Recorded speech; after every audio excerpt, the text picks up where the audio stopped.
വളരെ ഈസി ആയിട്ട് വെക്കാൻ പറ്റുന്ന ഒരു ചൊരക്ക മാങ്ങ കറി ഉണ്ടാക്കാം നമുക്കിന്ന്. നമ്മുടെ നേരം കളയുന്ന വഴറ്റലൊന്നുമില്ല അതിനകത്ത്. വളരെ പെട്ടെന്ന് ഉണ്ടാക്കാൻ പറ്റും. വളരെ ന്യൂട്രിയൻ റിച്ച് ആയിട്ടുള്ള ചൊരക്കയുടെ ഹെൽത്ത് ബെനിഫിറ്റ്സ്, ആരോഗ്യ ഗുണങ്ങൾ ഇവിടെ എഴുതിയിട്ടുണ്ട്. അതൊന്ന് പോസ് ചെയ്തിട്ട് വായിക്കാം കേട്ടോ. അല്ലാത്തവർക്ക് സ്കിപ്പ് ചെയ്യാം. നമസ്തേ, ഞാൻ ധന്യ. ഇത് വെജ് കേരള. എല്ലാ പുതിയ സബ്സ്ക്രൈബേഴ്സിനും വെൽക്കം.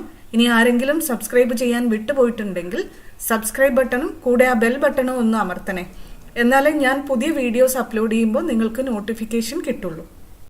ചുരക്കേന്ന് ഒരു കറ ഇറങ്ങി വരാനുണ്ട് കട്ട് ചെയ്ത് കഴിഞ്ഞാൽ. അതുകൊണ്ട് ഞാൻ ആദ്യം തോല് കളഞ്ഞ് കട്ട് ചെയ്തിട്ട് റണ്ണിങ് വാട്ടറിൽ നല്ലോണം വാഷ് ചെയ്തെടുത്തതാണ് ഇത് ഏകദേശം 350 ഗ്രാം ഉണ്ട്. നല്ല പുളിയുള്ള പച്ചമാങ്ങ എടുത്തിട്ടുണ്ട്. ഇതൊരു 100 ഗ്രാം ഉണ്ട് കേട്ടോ. നമുക്കിവിടെ വേവിക്കേണ്ട പച്ചക്കറികളും മറ്റു സാധനങ്ങളും ഒക്കെ ഒരു കുക്കറിലേക്ക് ട്രാൻസ്ഫർ ചെയ്യാം. ആദ്യം തന്നെ മുറിച്ചു വെച്ച ചൊരക്ക ചേർത്ത് കൊടുക്കുന്നുണ്ട്. അടുത്തതായി നമ്മൾ ചേർക്കുന്നത് കടലപ്പരിപ്പാണ്. അത് കുതിർക്കുന്നതിന് മുന്നേ 1/2 കപ്പ് ഉണ്ടായിരുന്നു കേട്ടോ.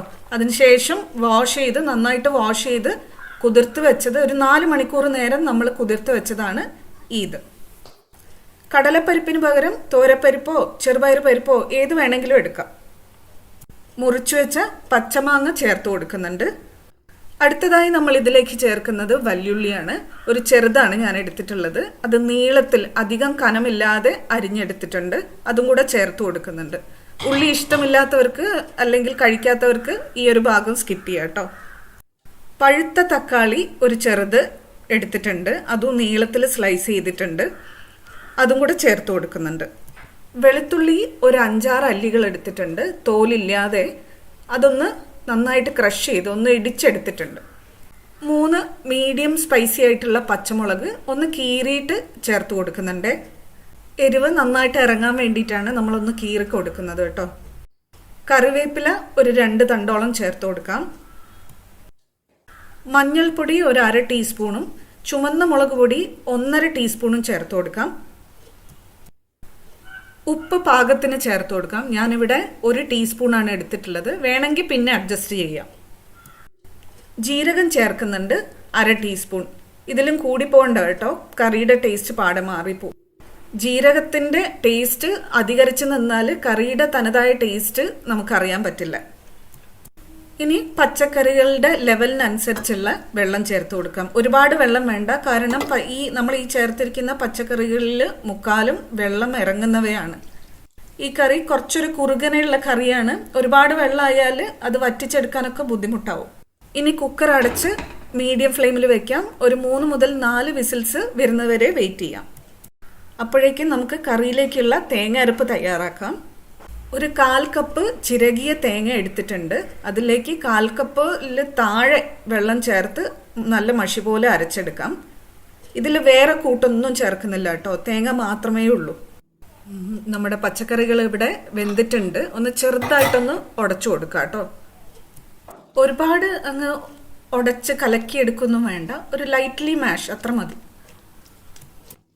ഇനി നമ്മൾ അരച്ചു വെച്ച തേങ്ങയും ചേർത്ത് കൊടുക്കാം. ഇത് ഒരുപാട് തേങ്ങ അരയ്ക്കുന്ന ഒരു കറിയല്ല കേട്ടോ. ഇതിന് കുറച്ച് തേങ്ങ മതി. തേങ്ങ ചേർത്തിട്ട് നന്നായിട്ടൊന്ന് മിക്സ് ചെയ്ത് കൊടുക്കാം. തേങ്ങ അരപ്പ് മിക്സ് ചെയ്ത് കൊടുത്തതിന് ശേഷം വീണ്ടും നമ്മൾ മീഡിയം ഫ്ലെയിമിലേക്ക് വെക്കുകയാണ്. ഒരു ചെറിയ തിളച്ച് കഴിഞ്ഞാൽ നമുക്കിത് അടുപ്പത്തൊന്ന് മാറ്റാം. തേങ്ങയിലേക്ക് മഞ്ഞളിൻ്റെയും മുളക് പൊടിയുടെയും നിറം പിടിക്കാൻ മാത്രമുള്ള തിള മതി. ഒരുപാട് വെട്ടിത്തിളക്കിയൊന്നും വേണ്ട. കറി അടുപ്പത്തൊന്നും മാറ്റി വെച്ചിട്ടുണ്ട്.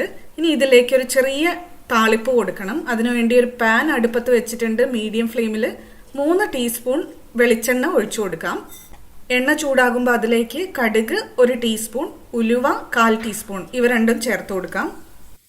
കടുകും ഉലുവയും പൊട്ടിത്തുടങ്ങുമ്പോൾ അതിലേക്ക് വറ്റൽമുളക് ഒരു 3 എണ്ണം, കറിവേപ്പില ഒരു തണ്ട്, ഇത് രണ്ടും ചേർത്ത് വഴറ്റി കൊടുക്കാം. ഒരു 5-6 സെക്കൻഡ് നേരത്തേക്ക് മാത്രം മതി. അതിനുശേഷം തീ ഓഫ് ചെയ്യാം.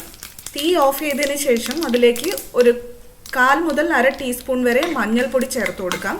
കറിക്ക് കുറച്ചുകൂടി ഒന്ന് നിറം വരാൻ വേണ്ടിയിട്ടാണത്. ഇനി നമുക്കിത് നേരെ കറിയിലേക്ക് ചേർത്ത് കൊടുക്കാം. ഒന്ന് ഇളക്കി കൊടുക്കാം. അങ്ങനെ നമ്മുടെ ചൊരക്ക മാങ്ങാ കറി ഇവിടെ റെഡിയാണ്. ചോറിൻ്റെ കൂടെ ഇത് കഴിച്ചു തുടങ്ങിയാൽ ചോറ് നിർത്താൻ പറ്റില്ല കേട്ടോ, അത്രയും ടേസ്റ്റാണ് ഈ കറിക്ക്. അപ്പോൾ എല്ലാവരും ഇത് വീട്ടിൽ ട്രൈ ചെയ്ത് നോക്കിയിട്ട് ഫീഡ്ബാക്ക് പറയൂ കേട്ടോ. Thank you for watching. Dhanya from veg Kerala.